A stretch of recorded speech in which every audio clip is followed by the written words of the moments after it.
Boa tarde, pessoal, tudo bem? Então, a gente vai começar hoje uma aula de Tecnologia das Construções 1, né? Seção 2, que é a parte de projeto e custos. Então, eu sou o professor Felipe Dariel e vou levar essa disciplina com vocês. Então, no início, a gente tem aqui duas normas já que são normas específicas que a gente vai utilizar quando a gente está falando em projeto, né? Que é a BNT-NBR 13.531 de 95. Ela leva em conta tanto a elaboração de projetos para arquitetos quanto engenheiros e define as etapas de um projeto, né? A elaboração desse projeto. E a 13.532, também de 95, que contempla as etapas da elaboração específicas do projeto da arquitetura, que é um projeto de edificações na área da arquitetura que pode ser feito tanto por arquiteto quanto por engenheiro civil. Então, quando a gente está falando do início, lá como que a gente vai começar um projeto, a gente precisa primeiro fazer uma visita técnica e indicar o programa de necessidades desse cliente. Então, como que esse cliente deseja que a casa dele seja projetada, né? Quais ambientes que ele gostaria, se ele quer uma sala mais ampla, menos ampla, quem mora nessa casa, todas essas informações de um modo geral que no início a gente chama de briefing. Além disso, a gente precisa fazer um levantamento da legislação, né? Então, preliminarmente, a gente precisa conhecer a lei de uso e ocupação do solo do município, que é uma lei municipal, o município que rege o solo enquadra as edificações da forma com que ele quer. Essa lei ela vai falar sobre recuos, frontais, laterais, o quanto você pode construir, quantos andares você pode ter. É uma lei mais de diretrizes, né? A altura máxima do gabarito da sua edificação, que é a altura da edificação, e também um estudo preliminar da viabilidade técnica. Então, você vai conseguir fazer uma indicação se aquele imóvel que ele quer fazer naquele lote ele pode ser feito ou não, né? A gente tem que dar esse parecer para ele. De repente, o cliente compra um lote que não tenha muito potencial de construção e queira fazer uma construção vertical, e a gente tem que fazer esse estudo preliminar para saber a viabilidade técnica, porque não adianta nada eu fazer um projeto sensacional se a legislação daquele local não permite que eu consiga executar esse projeto, né?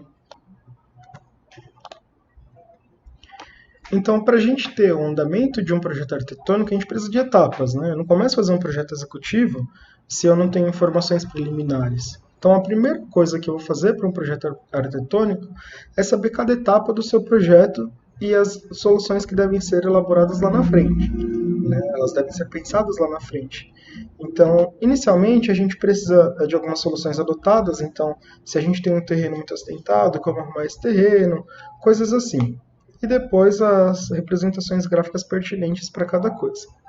Então, de posse as informações para a elaboração do projeto, considerando que você já teve um levantamento topográfico, você já analisou o seu terreno, se ele é em aclive, se ele é em declive, conseguiu fazer uma visita técnica no local, né, que é a primeira coisa, e com o programa arquitetônico elaborado, tudo que você precisa projetar, deve-se consultar as normas pertinentes das ABNTs, que é a norma de representação gráfica, né, do projeto, de como representar esse projeto no desenho, e também as normas, as legislações de uso e ocupação do solo e código de obras e sanitário. Então, quanto você pode construir, qual é o código de obras do seu município, o código de sanitário, quanto você precisa de permeabilidade, coisas assim.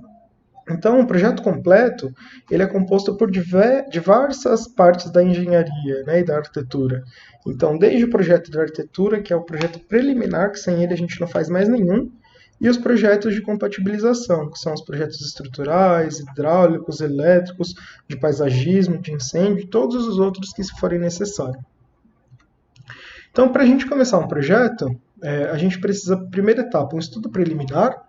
A segunda etapa é um anteprojeto, né, que depois dele a gente encaminha para a prefeitura, e a terceira etapa é o projeto executivo, que é aquele projeto que vai para a obra, para a gente saber quanto de aço tem dentro de uma viga, como fazer um detalhe específico, que é um projeto que a prefeitura não precisa ter acesso, é um projeto de execução, só quem vai ter acesso é quem for executar essa obra. Então, no estudo preliminar, a gente configura algumas coisas adotadas, né? Ele permite verificar a adequação do projeto e as principais diretrizes ambientais, técnicas e legais que você vai ter naquele local. Então, basicamente, você tem que representar e permitir análise de quê? Né? De ocupação do terreno, então as taxas de ocupação e de índices de aproveitamento, enfim, que são coisas que vocês veem na disciplina de projeto de arquitetura comigo. Número de pavimentos adotados, então até qual altura que você pode construir, quais são os fatores que vão ser condicionantes para isso, movimentação de terra, se você vai ter cortes, se você vai ter aterros, se você vai precisar de algum muro de arrimo em algum momento, as instalações de ventilação de ambiente também, então toda a parte de iluminação, aeração do seu ambiente você tem que constar nesse estudo preliminar, de saber quais são as aberturas mínimas que você tem que ter nas paredes, o interrelacionamento dos ambientes, como que você vai se locomover nesse local, se você vai entrar pela cozinha, se vai entrar pela sala, onde é o hall, quanto você tem de corredor, o quanto isso pode implicar no seu projeto. Uma análise de cada ambiente e da área construída, então, por exemplo, se sua cozinha tem área mínima, tem um perímetro mínimo, se o seu banheiro tem uma área mínima, né? Hoje em dia a gente vê muita cozinha, muito banheiro de apartamento, entre aspas, de programas sociais, que são apartamentos que não oferecem condições de salubridade para os moradores, mas a gente tem que fazer toda essa verificação. Os principais elementos que configuram a edificação, então qual o tipo de estrutura, o tipo de cobertura, os tipos de vedamento que você vai ter, se essa estrutura é de concreto, se é de metal, se ela, enfim, né, se tem algum outro tipo de estrutura, se é de madeira. A adequação dos acessos quanto à localização, então como você chega nesse terreno, como que é o acesso desse terreno, as barreiras que você pode ter ali no início, se falta alguma coisa, se não tem energia elétrica, se não tem uma água, o que que você tem que fazer para conseguir fazer essa adaptação desse projeto. E aqui é como você vai representar a planta. Então, no projeto arquitetônico, no início, né, que é o início de estudo preliminar, a gente tem aqui a implantação, que é uma peça gráfica que pode variar de 1 a 100, 1 para 200, dependendo do tamanho do terreno. As plantas de cada andar e da cobertura, os cortes transversais longitudinais, as elevações, que são as fachadas, as vistas, elas podem variar de 1 para 50 a 1 para 100, dependendo do tamanho também de como isso vai caber na folha. E um estudo de movimentação de terra, que vai ser a mesma escala da implantação, que deve ser entregue juntamente com o projeto. Então, aqui no anteprojeto, o projeto da arquitetura é desenvolvido por um estudo preliminar. Então, o estudo preliminar ele vai te dar algumas bases, algumas diretrizes, e aí você vai ter informações mínimas para fazer um anteprojeto. Então, você vai ter uma implantação do terreno, né, a posição da edificação no terreno, as edificações principais e secundárias.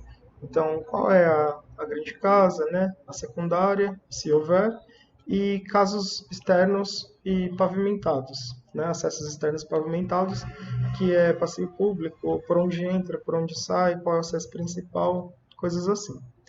As peças gráficas, elas serão os mínimos a serem apresentados, né? Que a gente vai ver agora de acordo com cada disciplina. Então, quando a gente está falando de arquitetura, a gente vai ter algumas peças gráficas aqui. Então, a única coisa aí que a gente tem diferente é que tanto a implantação quanto a terraplanagem se mantém nas escalas, mas as elevações elas vêm de 1 para 50 a 1 para 100, que são as vistas, fachadas e, enfim, né, as elevações, e todas as outras plantas gráficas vai ter uma escala de 1 para 50, que seriam plantas de pavimento, a planta da cobertura, os cortes longitudinais e transversais, todos eles. E aí, depois que a gente fizer esse anteprojeto, a gente pode levar esse projeto para ser aprovado pelo município. Então, a gente chama isso de projeto legal, né? Que tem uma finalização do anteprojeto. Se o cliente se sentir satisfeito e aceitar o projeto, você encaminha ele para a prefeitura para que ela te autorize a fazer a construção dele. Então, em alguns casos, você também precisará submeter a administração do condomínio, né, que vai ser analisado por um técnico, ou shoppings. Seria no casos de onde a sua edificação está dentro de um condomínio, ou se você vai fazer alguma reforma em shopping ou alguma coisa desse gênero. Então, conforme o caso, simultaneamente, outro profissional pode elaborar o projeto de terraplenagem, indicando os cortes e acréscimos que serão necessários, e os projetos devem ser entregues junto ao projeto de prefeitura para aprovação. Então, se você vai fazer uma mudança de solo muito drástica, você precisa indicar para a prefeitura quanto de solo você está aterrando, quanto de solo você está cortando, né, fazendo a supressão, para que a prefeitura veja se existe a necessidade de fazer algum muro de arrimo, se aquilo realmente tem uma condição de não colocar a vida de ninguém em risco. E aqui você tem algumas informações básicas, né? Cada município ele pode te dar regras gerais, muito parecidas uns com os outros, mas algumas regras também que são bem específicas de cada município. Então você tem que consultar o Código de Obras local e, enfim, várias outras leis, né, que vão dar diretrizes aí para o seu projeto. Então, quando você vai levar o seu projeto para ser aprovado, você precisa solicitar algumas informações básicas do imóvel, né? Eles solicitam isso para você, então matrícula do imóvel, se existe, quem que é o proprietário, qual que é o número do contribuinte, o setor, a quadra, o lote, essas informações mais básicas. Elaboração do projeto arquitetônico, que deve ser entregue junto com uma anotação de responsabilidade técnica, que a gente chama de ART, que é emitida tanto pelo CREA ou a RRT, que é emitida pelo CAL no caso dos arquitetos, e são documentos que comprovam que o serviço foi prestado por um profissional habilitado. A avaliação do projeto junto à prefeitura, então a prefeitura vai saber se o seu projeto atende o Código de Obras, o zoneamento local, a lei de desocupação do solo e todas as legislações pertinentes de cada município. A prefeitura ela pode enviar para você um comunique-se quando ela solicita correções, né, do projeto.